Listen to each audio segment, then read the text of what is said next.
The Iron Jungle podcast is raw, it's real, it has zero gimmicks, zero bullshit, and absolutely zero fucks to give. Welcome to the Iron Jungle. This is real, no bullshit, no holds barred, wide fucking open podcast. We've been at this far too long to be fucking around. This is the jungle, where anything goes, no holds barred. We're going to be talking about the real shit, how to succeed in a world where you have goals, but there's so much misinformation and bullshit trying to sell you something. This is the informative podcast, and there's no holds barred in the jungle. The question is, are you ready? Welcome to the jungle. Welcome to the jungle, baby. Welcome to the Iron Jungle. Let's go. What's going on, everybody? Welcome back inside the Iron Jungle podcast here with Noah Drew Peters, Ryan Buckeye. This week's episode is actually going to be a topic that's been in the news lately, like the big media, in terms of how we approach people, obese people, overweight people. Let's call it what it is, Drew. Fat people, especially here in America, and how it's become such a delicate fucking situation. And we'll kind of dive into a lot of different things that we've seen in the media now. Some of the things that big companies, big clothing companies, and big sort of CPG companies have done to also welcome full-figured people. We'll put that politically correct for the time being, as although we will not be fully politically correct this the entire episode, because I think there needs to be a come to Jesus talk with this situation, because it's come to the point, Drew, where it's just kind of getting like stupid out of hand, where it's costing people like you and I, who bust our ass in the gym, make sure that we live a healthy lifestyle. It's costing us exponentially more money out of our paychecks to pay for their shit. I'm going to start out the episode with a bang. Fuck your fit shaming, fuck your body acceptance, fuck your fat ass. Now, with that being said, I set it off with a bang here. Here's the thing. I have no problem whatsoever with anybody wanting to live their life however they choose. Right. I understand completely not everybody lives at the fucking gym. Not everybody competes. Not everybody has, quote unquote, as much time as some of us to have like that vanity time to work on like the fine tuning of your physique. But still, that's not a fucking excuse. That's not an out, okay? I'm not telling you everybody has to be a fucking shredded bodybuilder. That's not the fucking point of this episode. I'm not saying everybody should be fucking lean year-round. I'm not lean year-round. You know, I have off-season where me being off-season, not to be an arrogant fuck, is probably leaner than most people when they're lean. But the first thing I'm going to lead this off of, and disclaimer here, a huge fucking shout-out. A few key people that actually come to mind when I say this exact thing. He follows our podcast religiously on IG. His name's Poro. He's a really good dude from South Florida. He used to be a very, very, very big boy. I'm talking like 300, 400, like massive plus pounds. And he's had an amazing weight loss journey because, you know what? The key is that when you have somebody like that, I'd never hate on somebody for being overweight or big. I'd never hate on somebody, make fun of them at the gym for being out of shape or way overweight. Or if I see somebody out in public, I don't give a fuck. That's not me. The only time to kick this episode off that I have a fucking problem with it is when you go out of your way to make, and even that I don't really care, fuck y'all, is if you start doing quote unquote the fit shaming thing, like, oh, that's not healthy to be that lean, or oh, like you talk about the gym being like a habit, or like I guess an obsession, an addiction, versus a healthy habit, yeah, like an addiction. So to kick this off, we'll dive more into that, but huge fucking shout out, and just claiming this right now. There's some people that have been overweight that have done huge, amazing steps of amazing fucking journeys. This episode's not about these people. No. This isn't being arrogant fucks saying everybody should be fucking lean, fuck you if you're not. It's about a social, I guess, shift. Interestingly, for everybody, it goes hand in hand. Participation trophies, fucking delicate ass snowflakes. Everybody's fucking special. You can't hurt anybody's fucking feelings. And how people may look and, you know, make people feel bad about them. It's like, oh, he's too lean. He's in shape. I feel bad about myself because I'm not.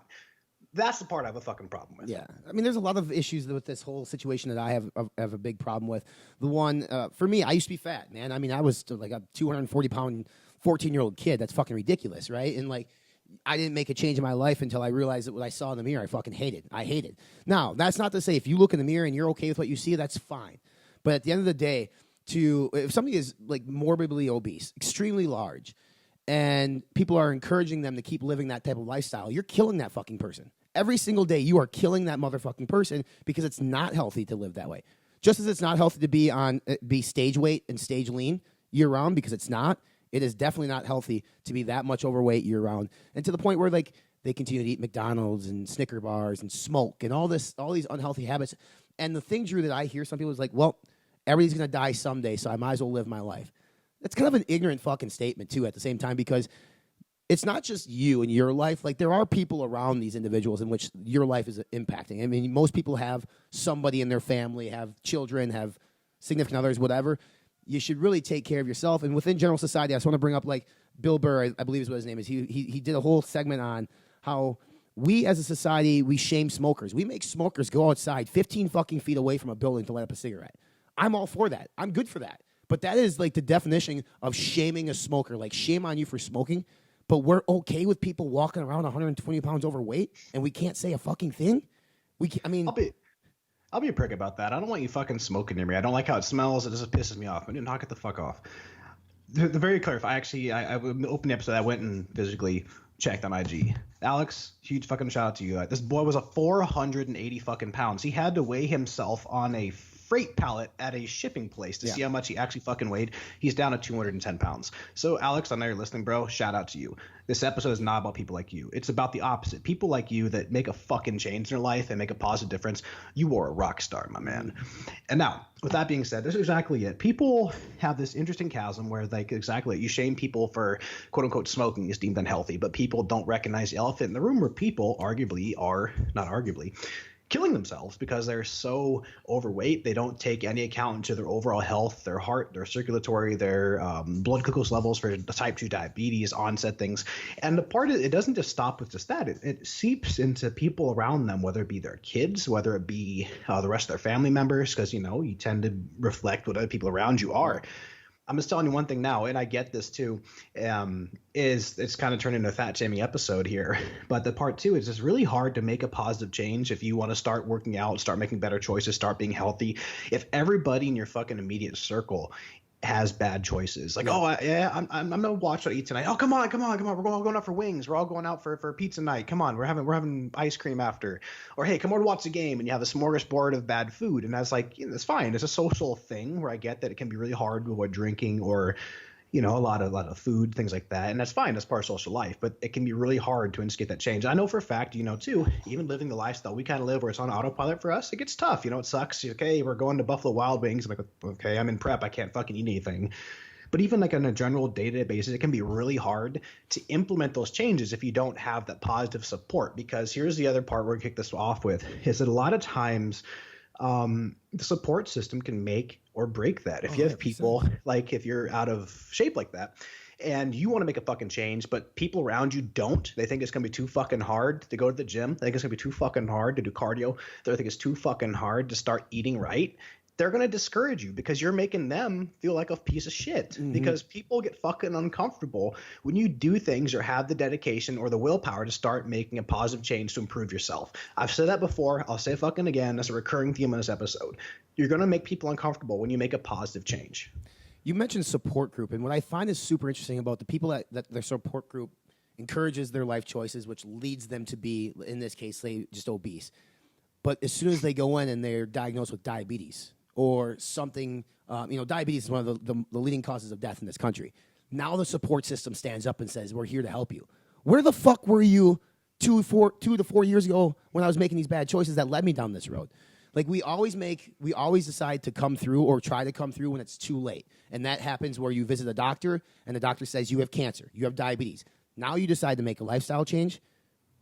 To me, that's the biggest issue. In our country, it's supposed to be preventative medicine, and it's not. We just, like, people just go until it's too late, and now it's sort of like, how do we fix what's already broken? So, I mean, I'm not saying we go out and we make fun of people who are fat, because I think in that whole Bill Maher, sorry, not Bill Burr, Bill Maher and James Corden thing that went on, James Corden said bullying's going to make the problem worse. He's probably right. Bullying people and making fun of people for being overweight probably will make the problem worse. But you should not encourage them. You should not have to say, like, fat is beautiful. I'm not, to me, I'm not on that train. I don't think that's the case. Now, there are some men and women who might be a little bit larger and they look great, and that's fine. And you have companies like Dove out there doing like larger size or plus size women advertisements. That's fine. You can still be healthy, have good blood pressure, have good lipid profiles and stuff, being a little bit overweight. But the ones that are just like crazy overweight, like, we need to help them. And we're not doing them any service by encouraging them to keep making the same life choices. We need to sit down and not make fun of them, but literally offer a helping hand where we can, especially if you're in a support group and you know somebody is overweight. You need to step up, and it might be an uncomfortable conversation. And by might be, it's going to be an unfucking comfortable conversation. Yeah. But do you I'll want be your real friend to be here. around? Do you want your friend to be around another 5 years? Yeah. That's a question you'd ask yourself. All right, we're going to dive off the deep end here. We got Vanilla Gorilla Philosophy on the fucking day. This is an observation, and most times people are like, oh, no shit. Past forward even, say, 15, 20 years ago, obviously there was a rising problem with obesity, people being overweight. People like to pull data from like, oh, the average size of a man in 1940s compared to 1999 or whatever it may be. It's interesting. I remember growing up that a lot of times, there was this backlash where people that you would now consider like, fit, in shape, normal, quote unquote, fucking body weight, like, and not like normal for like today's standard, but in normal, you say you have like, like a fit guy, or for example, this like a fit woman, she works out kind of regularly, she's like, once again, I know somebody's gonna fucking piss this, I don't care, whatever. Say she's like 5'6", 145, 150 pounds, right? She works out, she looks, like healthy. Right. And then you'd have all this fucking backlash of like the models in the day. Remember this shit? You'd have like people that were normal, but then like, oh, the models, they make women which is tend to be hit harder than this traditionally. But I will fucking argue to the end of the day that men have this problem as well. 100%. That you have all these unhealthy sticks of women, like models for like, whatever it is, like, fashion or Victoria's Secret, and they're twigs, there's nothing to them. And you have little girls growing up seeing this, thinking they feel like pieces of shit because they're quote unquote fat. Those models are 80 fucking pounds. You have girls that are 120 pounds in like, say the 5th or 6th grade. I don't, my head don't know like the age for weight category off the top of my head. Or say this, an average female, she's 135 pounds and 5'5", 5'6", whatever, not a girl that works out. And she feels like a fat fuck because you have somebody that's like anorexic to death. And now that's shifted where that person that quote unquote was, considered like stick skinny would be like, okay, fuck that. They're just anorexic. They're labeled, what it is, bulimic, anorexia. And then you have like, a person on the other end of the spectrum that's incredibly fit, that's, like say, for example, I may or may not have a wife that's 5'3", competes with women's figure. And on the other hand, that's the other end of the spectrum. Like, oh my God, she's fucking gross. She's muscular. Her arms are too big. At the fucking Yankees game on Friday night, I swear to God, we're standing there, this girl, like dipshit, like 3 feet away with her boyfriend. She looks like, look at her arms. That's gross. And she just turned and like laughed at her. And she's like, oh shit. Like she didn't realize how loud you said it, but it's that type of shit. Like at the same time, take it as a compliment. But it's a perfect example of the point of this episode is like fit shaming. Like, first off, like I thought it was really interesting. I'm like, wow, she actually said that you would eat her fucking boyfriend. Yeah. And two, it's like, who the fuck asked you? Like, who cares if her arms are nice? She has nice biceps, It's interesting that this actually developed into a thing where people that train and are different or whatever, I can see it back in the day or even now. You have like, say, I'm thinking of like Jay Cutler or Ronnie, these massive individuals. Like, oh God, that's gross. Why would you want to be that big? But now it's even people that aren't even that fucking big. You have people that are just incredibly fit, 160, 170 pounds, fucking shredded abs, and the fit shaming. Oh, I wish I had no social life, or I wish I lived at a gym, or that's unhealthy, that's obsessive, or steroids. That's the common one. Anybody's in fucking shape these days, fucking steroids. Yep, that's all it is, bro. I mean, sure, just take steroids, you look just like him. That's not what this episode's about, but it's like, how the fuck did this actually become a thing? It came with fitness becoming more mainstream, with social media, with the supplement industry, with competing becoming, not just bodybuilding, but physique. Right. It's amazing this has evolved, right? That's my kind of brief zoom into history here from where this has kind of evolved from. It's crazy because to your point, like people, and you not get it all the time, right? Like I literally just got the refrigerator delivered to my new house here this week, and the delivery guy was not fat by any means per se, bigger, but he does the whole like lap thing, right? Like, hey bro, can you tell me where the gym is? Like, it's not funny, brother. Yeah, I can tell you where the fucking gym is because I'm there 7 days a week. You're welcome because there's people like Drew and I who are driving down healthcare costs in this country because we're healthy and we don't have to go to the doctor and spike those insurance rates. So you should be thanking me, first off, for being this fit. You should be thanking me for all the money I'm putting into the taxes, buying the food that I eat. Like, and that's not to be a dickhead, but at the same time, like we work hard. And yes, is it an addiction? Sure. The gym is definitely an addiction for me. But it's a lot better addiction than fucking McDonald's every day for breakfast, smoking cigarettes, drinking alcohol. My addiction is better than most addictions on the world. Now, can it be unhealthy? Some people say it can be, and it can be. If you're excessive with it and you're doing 2-3 a days and you're not eating enough and you become super skinny and that's where the body image issues come in for people, yes, that can be very unhealthy. But in our case, I think we have a very healthy relationship with our addiction of the iron and with supplements and with food that a lot of people don't have. So I guess with this episode, you have two things. There's fit shaming, like those who aren't in shape making fun of us who are and accusing us of using steroids all the time or whatever it might be. And then there's the other flip of the coin where the people that should really be getting, spoken to are the ones who are out of shape and are the ones who are dying and are the ones who are going to get sick and leave their families too fucking early and cause, spike up healthcare costs and all this other negative stuff that comes. And I keep saying that. I do keep saying that because, Drew, I'm still shocked that healthcare companies in our country don't just reimburse 100% for gym memberships if you check in at least 20 times a month. Because their costs would save so much fucking money. They could do some financial model saying, like, if people actually go to the gym and, then you get those freeload motherfuckers who just scan their key card and leave and won't go. But, I mean, if you encourage people that price isn't going to be a barrier to going and working out, there's an opportunity for people to actually live healthier, drive down healthcare costs, not have all these fucking pharmaceutical drugs running through our country. And it's not a political stance. It's like a legit fact. If we were a healthy country and not 80% overweight, we would be much better off. I keep thinking of shit back in this conversation. Like, oh yeah, that's a great point. Exactly what you said there, and then before I move on, my next thing with this is that people these days are such in the fucking habit of treating the symptoms rather than treating the fucking problem of things. Like, oh, take this metformin for your diabetes, or take insulin for your type 2 diabetes. How about we focus on fixing the fucking dietary intervention wise, reducing your body fat, and not getting fucking diabetes to begin with? Or, oh, I have chronic back pain, I have chronic neck pain, and it's from just like an inactivity type injury. Well, how about you focus on being active, improving yourself, and through holistic medicine? But fuck that, we'll just take some hydrocodone and I'll be good. But it's amazing to me, and the thing when it comes to fit shaming, I don't give a fuck. With your point with the guy can't say, hey bro, where's the gym? Like, oh, you work out enough? I think you're good. I think you're done. I mean, it's funny because it's like, fuck, like, that I don't care about. That kind of makes me chuckle. I'm like, it's like, man, it's a compliment. Oh, thank you. I was literally just at the mall up the street right now. I was at GNC, and this guy, I walk in the store. He was like just walking around. And he comes like, bro, what in here do you take? I'm like, I'm literally just here to buy a fucking drink. I don't really use anything in the store, which is really funny. He's like, what? He's like so shocked. He's like, it's a matter of food training. He's like, oh, but what about this? What about this water pill, my brother? Fuck. Okay, I gotta go. I gotta record a podcast. So here I am. But the thing that does piss me the fuck off, it's annoying as fuck when it comes to, I don't know if it's fit shaming or just people being fucking stupid in general.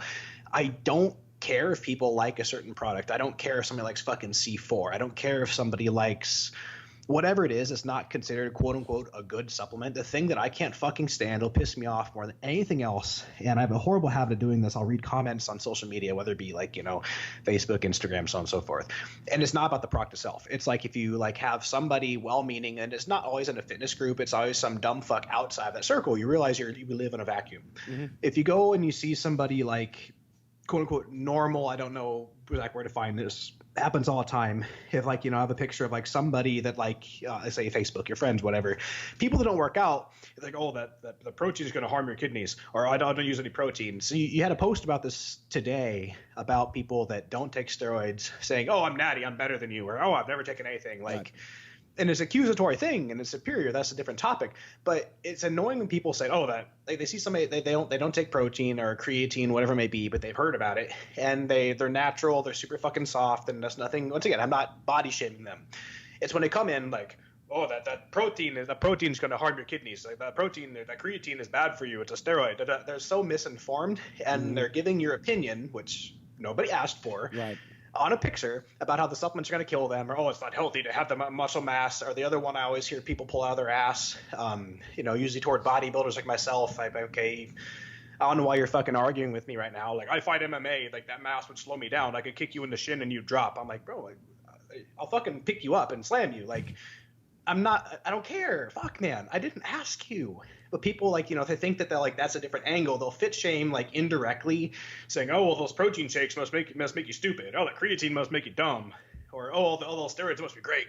And then they'll Google I see say for The Rock, right? Have a picture of The Rock, and then have 3,000 people from fucking India muscles. Well, what the they talk about what does he eat for fruits? All the vegetables, fruits, vegetables. I'm like, okay. Bob's and Vagine, and all their shit. The same guys, DM and Ryan, and Bob's and Vagine manage, and the comments oh, The Rock eats many fruits, or you have some guy who thinks he's a fucking genius, Test, Tren, Clen, T3, Winstrol, Anavar. They Google steroids and they put, oh, he must be taking this. Bro, okay, you just listed 6 random fucking things, but this is a great episode because I'm fucking ranting and I'm gonna try to reel it back in. So that's one thing that annoys me to death. People just like they have this negative connotation, like they think anything outside of what they're doing, just normally going to the gym, calories working out, whatever, protein, creatine, gear, no matter what it is, that doesn't matter. It's like, oh well, I'm natural, I'm doing it the right way, or I don't take any of that, so therefore like, oh, like none of you wouldn't look anything like that if you didn't take X.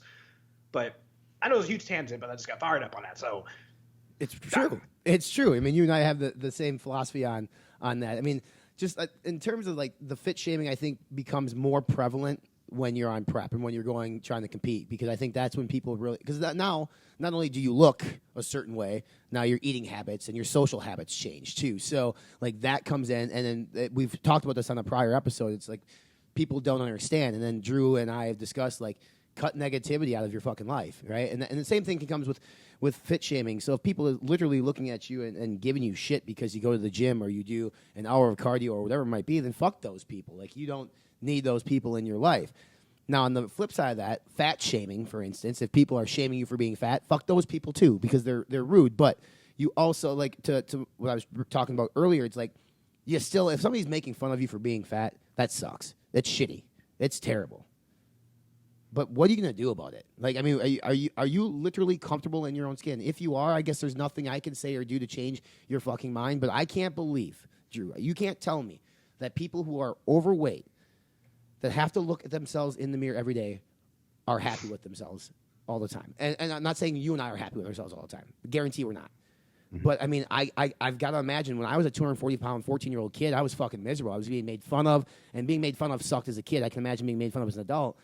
But I got to imagine anybody who's overweight doesn't want to be overweight, right? Like, I mean, I got to imagine there are people out there, everybody, like 100% of people who are overweight, literally don't want to be overweight. They just maybe don't do a goddamn thing about it. Mm-hmm. And I'll preface this. So you gave that good example there, too. I mean, you're a pudgy, fat college kid.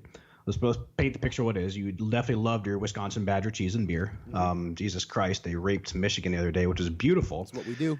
Fuck all y'all in the Big Ten except for Nebraska. Anyway, the thing that I'll point here, and if you're still listening and I pissed you off, kudos. Yeah. I come from a place of fucking knowing this firsthand. I haven't always been, fucking a walking gorilla, okay? I was 165 fucking pounds in the 3rd grade, okay? I've been in that path. I have lived that fucking life. Where in that case, you do fucking get made fun of 247 because you were a fat fucking kid, and kids are fucking assholes. Anybody listening, your kid's a fucking asshole. Rude as fuck. Well, they probably are. You just don't know. Not sweet Timmy. I mean, I had the superintendent's fucking son in my class. No, little dickhead made fun of me all the time. He never got in trouble. I did for slamming him in the wall. So I guess, you always catch a second guy or the kid that's bleeding, Right. But the thing is, I lived that life. I understand it. I'm not just somebody coming from an outside perspective like, oh, everybody should be in shape. I fucking get it. It took effort. It took a lifestyle change. It took healthier decisions on my part, as well as admittedly, of course, people around me that took care of me and fed me. With parents like, hey, let's have chicken and vegetables and some healthier things instead of having pizza for supper. Or, hey, maybe in the 3rd grade, you don't need to have 2 cheeseburgers, only pickle, 20 nuggets, and a supersized fry and a drink. You got twice that, a week. Drew, it seems like you had that memorized, bro. It seems like you had that down pretty bad. That's exactly what I would eat as a 3rd grade kid. I would have 2 cheeseburgers with only pickle, 20 chicken nuggets, a supersized fry, and a supersized drink. Let's go. I did all that shit, okay? So I know that life. And I'm not just being a dickhead here. I'm not telling you can do it too, but you fucking can. It just takes willpower, and I understand the most frustrating part. And everybody's new at some point, whether it be bodybuilding, whether it be just getting in fucking shape, you have to start. And there's no dumb questions. I guess there is, but if you generally don't know, the internet's a great place. There's a lot of people willing to help. You just have to find that good source. But the key is you just got to start. You got to try things on your own. You got to make conscious steps and enforce them. Okay, so we're coming from a place of love here. I mean, except for Ryan because he's a fucking midget. But you have to make steps on your own. You have to invest in yourself. You have to want to make that change. And I know from experience, Ryan knows from experience, and we're not just two guys sitting here that have been fucking shredded our whole lives, is that it does take effort. It does take learning. It does take sacrifice. It does take discipline. It's frustrating. It's fucking slow. And the longer you're in it, the more you don't have to think about it, the more easy it becomes to just fucking stick with it. And slow progress is better than no progress. But I can guarantee you starting it and doing it for 3 days, you're 3 fucking days ahead of that person that didn't fucking start. Yeah. Okay? You're absolutely right. I mean, for me too, like it may come off in this episode that I'm a dick and I don't like people overweight. That's not true at all. Like we just ran that 8-week transformation challenge over at our platform, and some of the pictures that people are already posting in terms of their transformation. I mean, majority of the people that entered, like their goal was weight loss, and they were overweight, but they stuck to it for 8 weeks. Some people lost 30 pounds, in 8 weeks, which is crazy. And you can definitely tell a transformation between that. Shit makes me fucking happy. That's why Drew and I do the shit that we do. That's why Drew takes on clients. That's why he formulates really nice supplements that people can use to supplement their whole foods diets. That's why I encourage people and try to help people out every single day, because that shit is powerful, because that person is making a positive change in their life because they want to. Yes, it took a little bit of motivation. It took a $10,000 pot of supplements to get them off there, to get them in to do it. But I don't care. If they did it, that's great. So, I mean, if you are somebody out there that might find themselves overweight and you just need a little bit of motivation, like find that motivation. It exists somewhere. Because, I mean, and that might even just be standing up and looking at yourself in the mirror and looking at your family circle and be like, how long do I want to be around for these people? And how much do they care about me? Because I guarantee they definitely do. Not to get cheesy or weird, but I mean, I guarantee your family cares about you and they want you around forever and they want you to make the right choices, even though they themselves may not be educated or informed on what those right choices are. But when you recognize that you have a problem, or you recognize that something doesn't appear correct with you, or maybe you're not happy, we've said before, fucking change it. I mean, the only person that can change it is you. Nobody's going to do it for you. Here's one thing. I want to have a helpful part of this episode. We've done a good rant, and so the idea behind this episode, in case you've missed the fucking point, is that fuck fat acceptance, fuck fit shaming, okay? The thing is, everybody's on the same fucking planet. If you want to make fun of fit people, I really don't give a shit. I really don't. You're not going to hurt my feelings. Most people don't give a fuck. Right. It's just annoying, and like, okay, it's really hard to bite your tongue, and like, okay, so you're making fun of me for being in shape, and you're 400 fucking pounds. And the thing is, you're usually not going to see the overweight people fit shaming. It's like kind of like the salty average dad bod looking motherfuckers that usually have an issue. Like, I'd be fucking stacked too. And they're like, balls deep after just banging the couch cushions for the third time today with covered in fucking hot Cheetos. But on a positive note and a serious note, I do want to help people out here. So if you are somebody that needs to make a lifestyle change, being overweight, wanting to do things, my tips for you here, and Ryan, feel free to chip in, is that it all has to start somewhere. If you want to truly make a difference, improve how you look, to start by doing some research, start by putting in some solid concrete steps. Like, hey, I'm only going to eat out, say, maybe twice a week from now on instead of like 5 times a week. Mm-hmm. Or I'm going to start drinking more water and cut out soda. Or I'm going to reduce the amount of soda I'm drinking, or switch to diet, so on and so forth. Or, okay, I'm not going to eat, say, processed snacks. I'm going to have fruit or vegetables. All these little things add up. You can fine tune as you go, and you can find things to, of course, make your progress going faster. But the key is you just got to start. On the other side of that, if you know somebody that is overweight or wants to, of course, improve their body, be a good support system. Like, I swear to God, I'm not just tooting my own horn or Ryan's own horn here, but exactly what we said in Transformation Challenge, see people making these big changes. I'm like, fuck yeah, I'm going to heart the fuck out of those things on Facebook and Instagram. I love seeing that. I love people fucking improving themselves. I like seeing people fucking win. I'm not a jealous person. I want to help other people, be a badass. And then, of course, when I do something cool, I like it when people tell me I did a great fucking job. Right. The world would be a better place if everybody's on the same fucking team, encouraging people to be better. I don't want to see anybody be fat. I don't want to see anybody have health issues. I don't want to see anybody fucking quote unquote lose. So if you know somebody that wants to make a difference, is eager, maybe once again, like I gave the guy at GNC a hard time. I'm like, bro, fuck, I gotta go. Same time I gave him a helpful outlet. I'm like, hey, check out the Self-Made Barbell Brigade on Facebook. You can follow me on IG. If you have questions, feel free to message me. I'll be happy to help you out. And of course, mentioned I do nutrition coaching. If that's something you'll consider as well, we can talk about that later. But you give him some positive starting points rather than, no, bro, I'll just eat better.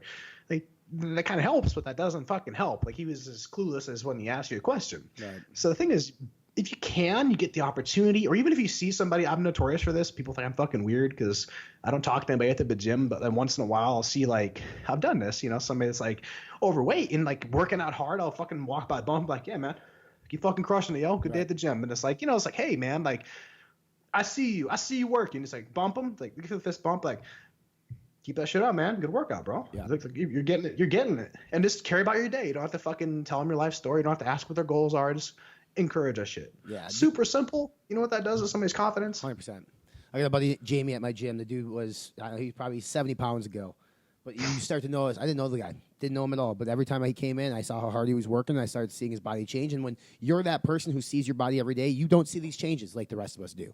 So, random guy, never met him before in my life. Every time I got a chance, I go up to him and say, "You're working hard, keep it going."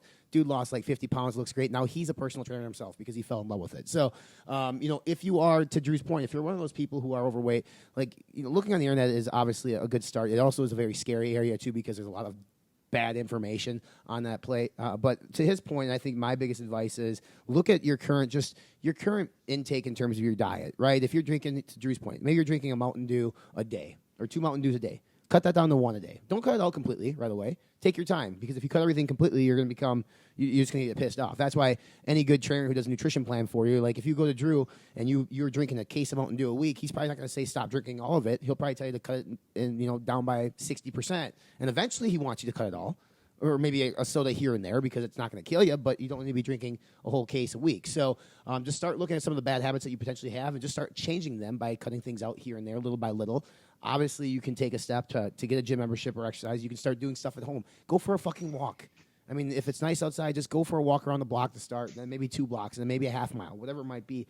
Little baby steps will go a long way, because what Drew said, if you're doing that, somebody else is not, and they're just chilling, so you're already steps ahead of them.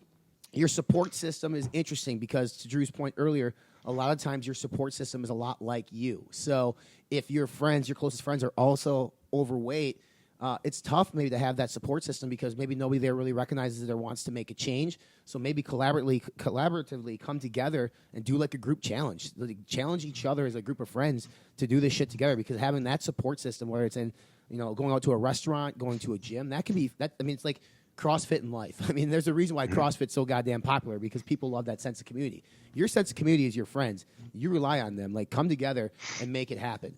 Now, if you are in that support group and you're more in shape, or maybe live a healthier lifestyle, obviously don't be rude to your friend, but you need to have an honest conversation with them. Like, you can't just like accept it. You can't do fat acceptance, to Drew's point. You can't just be overly nice about it. Don't have to be a dick, but be honest, because at the end of the day, honesty is what's going to make people actually get up off their couch and make a change. Because if you keep telling them, hey, as long as you feel good and as long as you're happy, it's okay. Well, chances are they're probably telling you they're happy, and they're really not. All right. To my point earlier, if you're in plus size clothing all the time and have to buy pants special ordered online because they're so big, like, I get there are people like that, and I feel bad, but I can also understand, like, they can't be happy. And if they are, correct me if I'm wrong, but I can't imagine people are super happy having to be that way. I think most people want to be healthy and want to be in shape. So have a straight, honest conversation, a respectable, honest conversation with your friends, and let them know how much they mean to you and that you're there to help them get through whatever the fuck it is that you want to do. On the flip side of that, if you fit shame people, fuck you. I mean, it doesn't bother me, but like, it's just like, why do it? I mean, you're jealous because of what we do. Listen, what we do is not easy. It's not. I didn't get up one day and look like this. I mean, Drew's like 13 years younger than me, and he's been clanging and banging for 15 years to look the way that he does, and I've been in the gym, 40 years at this point. It seems like, to look the way that I do. So it's not easy. And to discredit us for our hard work, or accuse us for, we're only here because of drugs, like, it doesn't bother us. It's just ignorant and stupid. So, I mean, find something else to spend your fucking time on. Maybe yourself, or try to find happiness somewhere else in life, because obviously you're a very unhappy person, and that's just got to be a terrible fucking way to live. Yeah. Let's make a clear distinction here. I mean, I'll fit shame people. I really do. And it's because people deserve it. Not even if it's classified as fit shaming, I guess. Like, I completely fucked that up. But it's like when you see people who are just shit bags in general. Like, and I'm talking the dumb fuck where it's not quite fitness in terms of the thought pockets you see on IG posting, follow me for workout plans, follow me for this, and you look at it like say the collage of like 9 pictures, and 7 out of the 9 are pictures of their ass with like the new horse pose or the booty on the sink. I'm like, that has nothing to fucking do with working out. Or you have the tool bag fucking guys that, they're, once again, I'm calling y'all out, I don't give a fuck, and you're like 170, 160 fucking pounds, covered head to Gymshark shit, fucking flexing over in the corner. I'm like, hey, it's really hard to not fucking make fun of you. The only time I care about that is if, like, they come at you like, hey, look, steroids was fucking great. I'm like, shut the fuck up. Like, you're an idiot. Same time, if the flip side of that, if, you have the thought pockets don't count. But say you have somebody that's smaller getting into it. I'm like, bro, hey, You're starting. You're gonna get bigger. It's gonna fucking take time. I love the hunger. I love the investment. I love that you're buying into the lifestyle. So a very clear line, very clean line there is a big difference between hating on somebody for fucking working out versus calling somebody a douchebag because they need to just calm the fuck down, versus like, hey, acknowledging that, hey, even if somebody's not out of shape, quote unquote, necessarily, but they're not like to your level, even then go out of your way and encourage those type of people, because at the same point, we're all started somewhere. None of us were born looking like a fucking walking 8-pack. Like, there's certain people genetically blessed. This is different things. So in general, just don't be a fucking asshole in general. If somebody means well, then support those people. If somebody's a fucking prick, well, then fuck them. We'll just have Ben send them nudes, is what is. But that's my main point with that, man. Yeah, no, 100%. And I'm going to end the episode on just a little factual data here, coming back to diabetes. Obviously, diabetes can be genetic, but it's primarily due to obesity.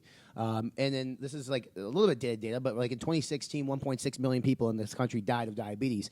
Now, it's not just death that diabetes impacts, right? It can cause blindness, liver failure, amputation. There's a lot of negative shit that comes with it. Again, the leading cause of diabetes, at least here, is obesity. So take care of yourselves, people. Like, we don't need population control that badly where 2 million people are falling off the planet every year because you fucking eat like shit, okay? If you eat like an asshole, you're probably going to have an asshole type of life. So take care of yourself. Make sure you have a good support system around you.